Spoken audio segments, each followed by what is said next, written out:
Did you know about 20 million Nigerians are living with hepatitis? Yet, only 1 in 20 know about the status, which is 10 times higher than the number of people living with HIV and AIDS. Today on Sound Health, we will find out how to reduce the rate of infection of the viral disease. I'm Olasumbo Modupe. Welcome to your one-stop health show.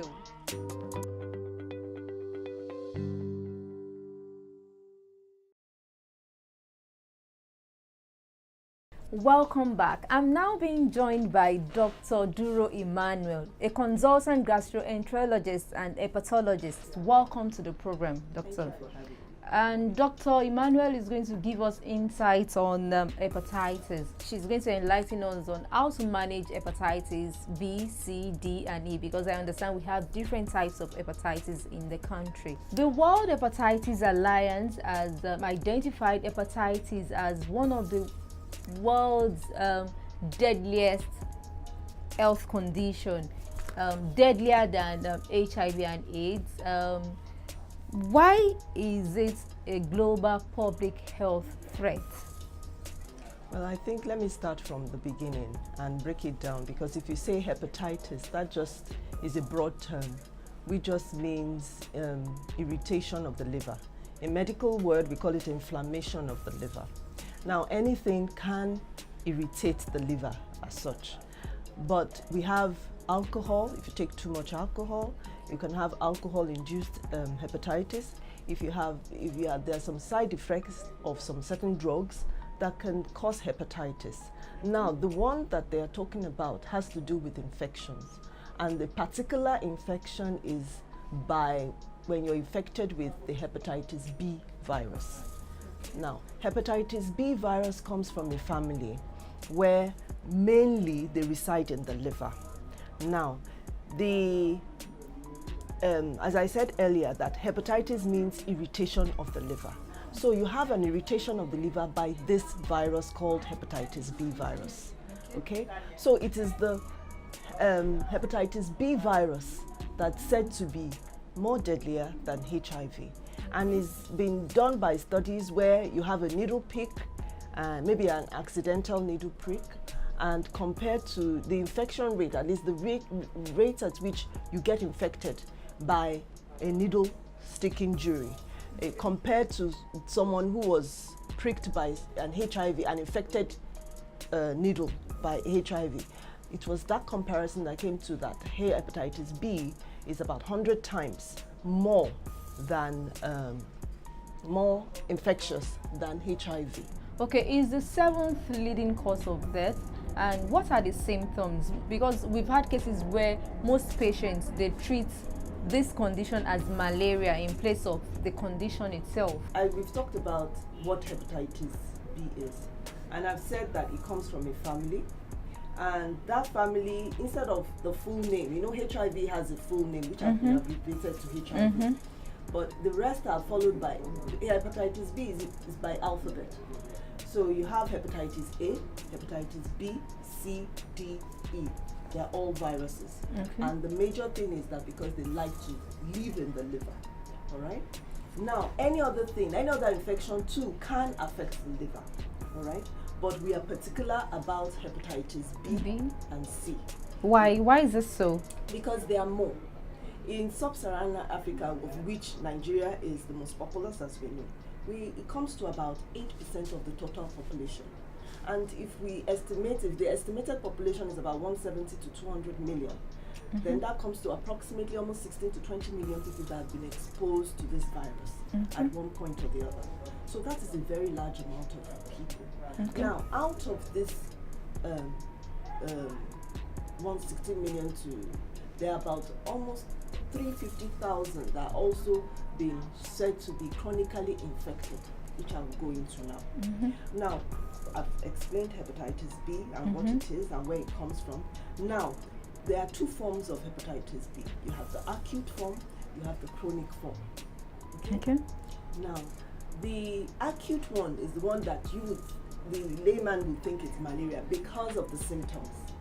The symptoms which are general body pain, you don't feel too well, which we call malaria, and maybe your body feels a bit warm or hot, maybe joint pain. Definitely in this our environment, the first thing you think of is malaria. All right, and then with maybe 1 or 2 weeks after, you start noticing the yellowness of the eye, which we call jaundice. Right? And then the urine becomes darker. Instead of the normal yellow color of urine, you have it changing color, maybe deepening, becoming deeper yellow, or even orange, like Lipton tea. Yes. Okay. It becomes darker. All right. And the right upper side, where the liver is, where it stays, is of course stretches, becomes bigger and a bit painful. What about, would it be swollen? Yes, that's what I mean. It swells a bit. Okay. It becomes bigger. That's what I mean. Okay. It becomes bigger, and because of that, because it stretches, the normal size becomes a bit bigger than normal. It causes a bit of pain. So all that, the yellowness of the eyes, the pain on the right upper side, that will cause people to go to the hospital. All right. Okay. And then if they go to the hospital, they are tested. Usually they are tested maybe for malaria first, and then hepatitis B, hepatitis C, even HIV. And once they are tested, if their HIV is hepatitis B positive, as of that time, they have an acute hepatitis B infection. Okay. All right. Usually, it's just mainly supportive treatment that we give, because it's an interaction between the virus and your immune system. So the immune system is allowed to take over, if you have a good immune system, to work itself out, and the patient will gradually feel better. All right. So if we see that you're not eating too well, maybe we boost up your appetite a bit. We tell you to have some bed rest because you feel tired. So those are some of the supportive measures that is given during that period. All right. And with time, if the test is repeated again, maybe in a few weeks, a few months, the test will read negative, meaning that your immune system has cleared it off, has cleared the virus off. Okay. Now, if it's the chronic one, usually people don't know they have it, because it's most of the time they are infected when they were much younger. Wow. So it takes that long before it manifests. It's a slow-growing virus, yes. So it takes a long time. All right. And then the means by which they become infected, I will explain later. But essentially, they are usually prone when they are much younger, and the virus becomes like a neighbor. Okay, so the body doesn't recognize the virus as an enemy. Okay. Can you please share the mode of transmission and level of prognosis? Now, the routes of transmission, it is mainly most effective by blood and semen. All right, and people will say, can I get it by tears or saliva? It's in body fluids, which that's all our body fluids. Breast milk, saliva, sweat, it's there, but the amount is it's almost negligible. So it's not like Ebola, where any little body fluid, the person is infected. Okay, so in this case, the transmission is most effectively through blood and semen. And which routes do I say? I usually use 5 routes. Okay. And I go from the highest risk of transmission to the lowest. The first one is what we call horizontal transmission. What's the horizontal? Yeah, okay. That is the horizontal. Vertical is mother to child. It's a straight down. Horizontal is this way. Okay. All right. Which is why I say most people are discovered. Are usually maybe at childhood. That's when they get it. Now, mother to child. That means that an infected mother, a mother that has this hepatitis, infected with hepatitis B virus, once she goes into labor and is about to deliver normally, when she's about to deliver, the risk of transmission is there to that baby because it's through vaginal delivery, and of course there is blood there. Okay, and especially if it's more of a prolonged labor. All all right? The longer the baby stays around that area, the longer the risk of transmission. So that's number one. Number two is children below the age of 5. Why? Because their immune system, remember I said that it's an interaction between the virus and your own defense system. Because children at that age, their immune system has not yet developed to that of an adult. So it can be another infected child or an infected adult that the child comes in contact with, either through accident, rape, as long as they get contact with that blood and an open surface, okay, a child can be infected. Okay. Number 3 is the use of unsterilized sharp instruments. And what do I mean by that? Sterilization is using a special chemical to remove any object that you're using at that point in time of any known infections, possibly viruses, fungi, bacteria. All right. So it's not soap and water cleaning. All right. It is a chemical solution. What sort of chemical? I've seen some situations whereby some medical practitioners, they use jig, bleach, and all other things. Are those okay? Yes, okay. Bleach can be used, but in our own we have a proper sterilization unit which goes through proper sterilization process for within the hospital. If it's within a hospital setting, there's a sterilization unit that they go process that each sharp object goes through. What are the sharp objects within a hospital that I'm talking about? I'm talking about operative surgical instruments that are used, and then also needles. Our 5 mil syringes, 10 mil, one of these needle and syringes, they come already sterile. Okay? Because they are new. They are new. It's not just the newness, it's the sterile. It's like the process they've gone through, so it makes it sterile.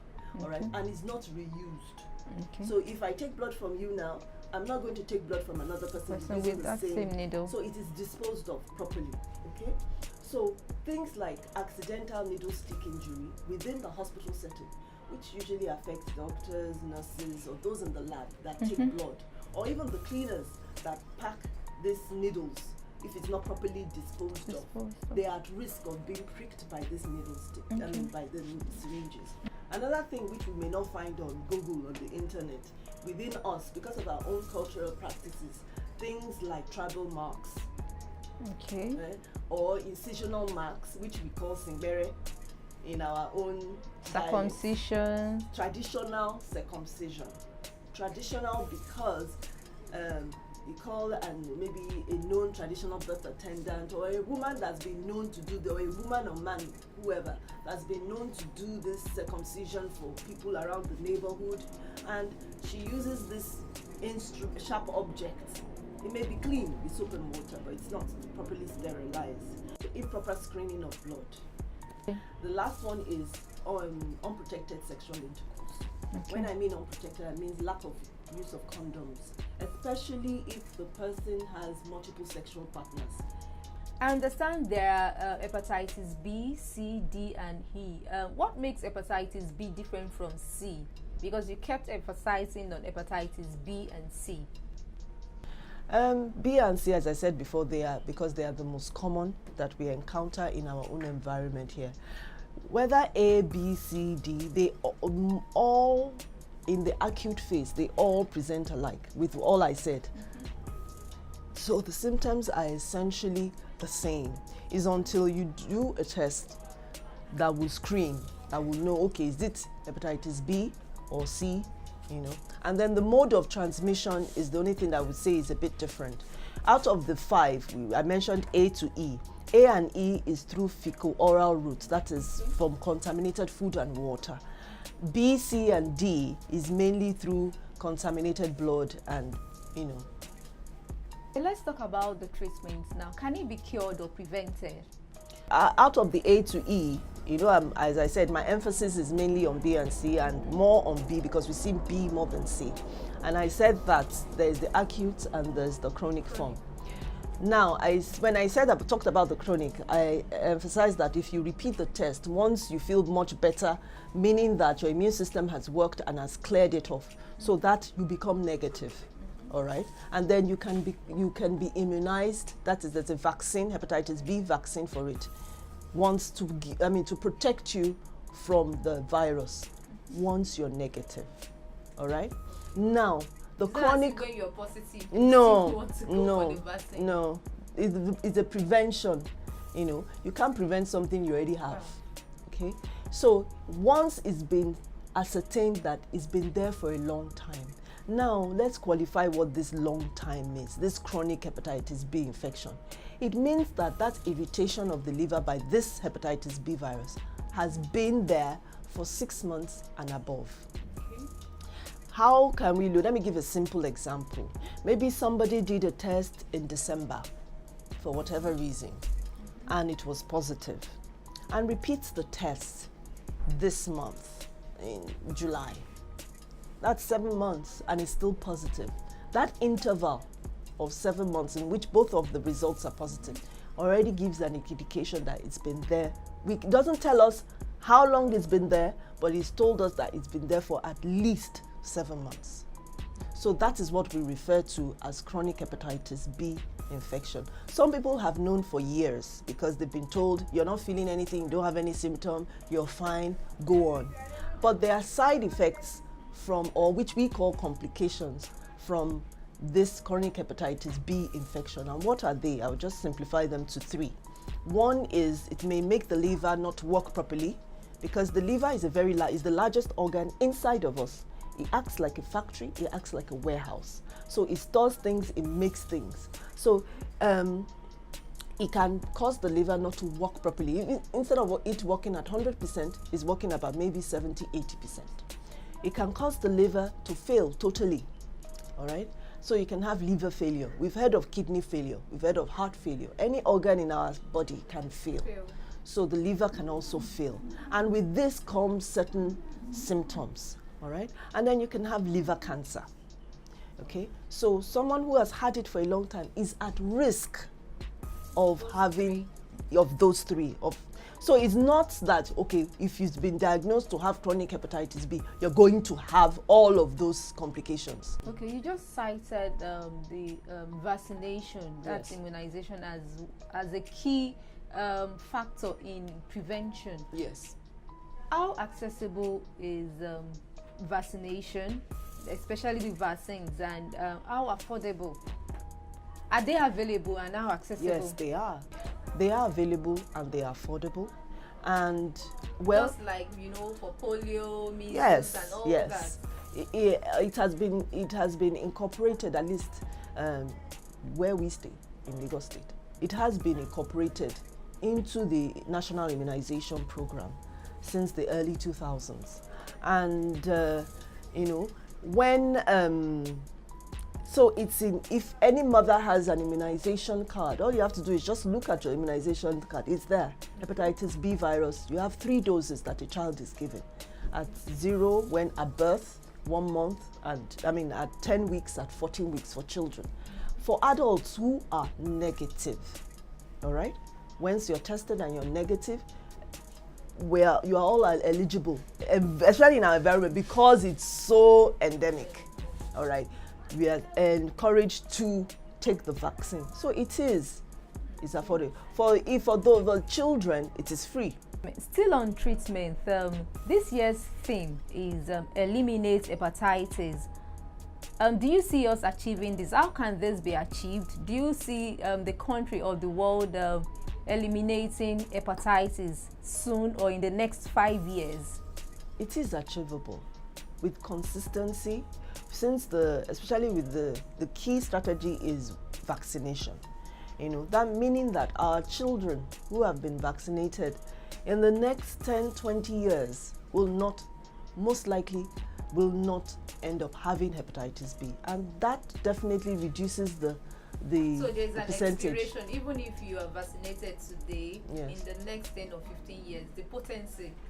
Yes, the vaccine, once it's completed, if you have 3 doses, because as I said, it's scheduled doses at appropriate times. For children, is at birth, 10 weeks, 14 weeks. Okay. Adults is from the onset, the initial dose, then 1 month, then 6 months from the initial dose. So once that is completed, it gives you over 90% efficacy, meaning it is that effective to prevent you getting hepatitis B. And then it lasts for 10 to 20 years. Okay, doctor, what are your final thoughts on managing hepatitis, the condition? If it is by the hepatitis B, by the viral infection, with, as I said, A and E, usually they are self-limiting, meaning that they will run their course and they don't give chronic infections and side effects. No, but B, C, and because they have the chronic form, yes. So it's usually the chronic infection that we look at and we're like, okay, are there drugs for this? Yes, there are. But I would enjoin that you see a specialist, okay, all right, about this, and become more knowledgeable about it. And we need to drop certain practices, like I said, all this traditional circumcision, singbere, which we call incisional marks, those peddling, the pedicurists that sits at the market and then using all these rusty scissors. We have to endeavor to have good hygienic practices, cultural practices, sterile procedures that are properly done in the hospital. The babies are properly vaccinated, even infected mothers. It doesn't mean that a young woman, or a woman that desires to have children that has hepatitis B cannot have children. No. It just means that the baby will also be additionally protected with another type of vaccine. It's called an immunoglobulin, which is an added advantage, protection for that baby. So it doesn't stop you living your life, whether young man, young woman. It doesn't stop you going to work, as long as you are fine and being evaluated by your specialist. You can live your life, but you have to be careful about these things I mentioned. Then especially agbo, native herbal concoction, because as Nigerians, we are very, very prone. We love taking all these local, herbal concoctions, because they have so many active ingredients in them that are working at the same time. And whatever we eat and drink is our liver that first processes it. So we don't like to overburden the liver. So that's why I would tell people, please avoid it. Alcohol, avoid. As I said, same reasoning. Smoking, avoid. Then going to the chemist. We have so many chemists around us. Over-the-counter medications. Yes, if you have general body pains, you can use your normal analgesic, simple analgesics, but not that you will mix them together, because we're fond of it. We'll go to the person that hawks all this native guinea, we'll mix all this together, we'll drink that, go to the chemist, take the alabukun, if I can mention them, alabukun, felvin, all of them, you pack them and then they'll give you even vitamin B and hematinics to make everything, to make you feel, oh, you're being treated, whereas you're burdening your liver. So those are my take home. Please, please, please see a specialist. Avoid those things that can further cause a burden to your liver, and it can be treated. For chronic infection, it is treated, it is managed, it is not cured. Because they asked me about whether it can be cured. It cannot be cured, meaning it cannot be wiped out from the system, because it has entered our DNA, our gene, so it's just residing there, it has become comfortable. Yes. So until, further studies and research, if we can be able to pull it out from the DNA, then that will be a cure. But it is manageable, and you can live a normal, expected life. Okay. Thank you so much, Doctor, for sharing your expertise on hepatitis. Thank you. Thank you for having me. Okay, that was Dr. Duro Emmanuel, a gastroenterologist and hepatologist, on raising the awareness on the global health threat of hepatitis. Sound Health continues with trending issues in the health sector and home essentials. Please stay with us. The program continues in a bit.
Alright, that's the show this week. Hope you've learned a few things about hepatitis. We would like to hear from you. If you have one or two health conditions you'd like us to treat, please send SMS on 0818-815-3695 or follow us on social media at LTV Social. #SoundHealth. A sound health is a sound mind. Make healthy living your choice.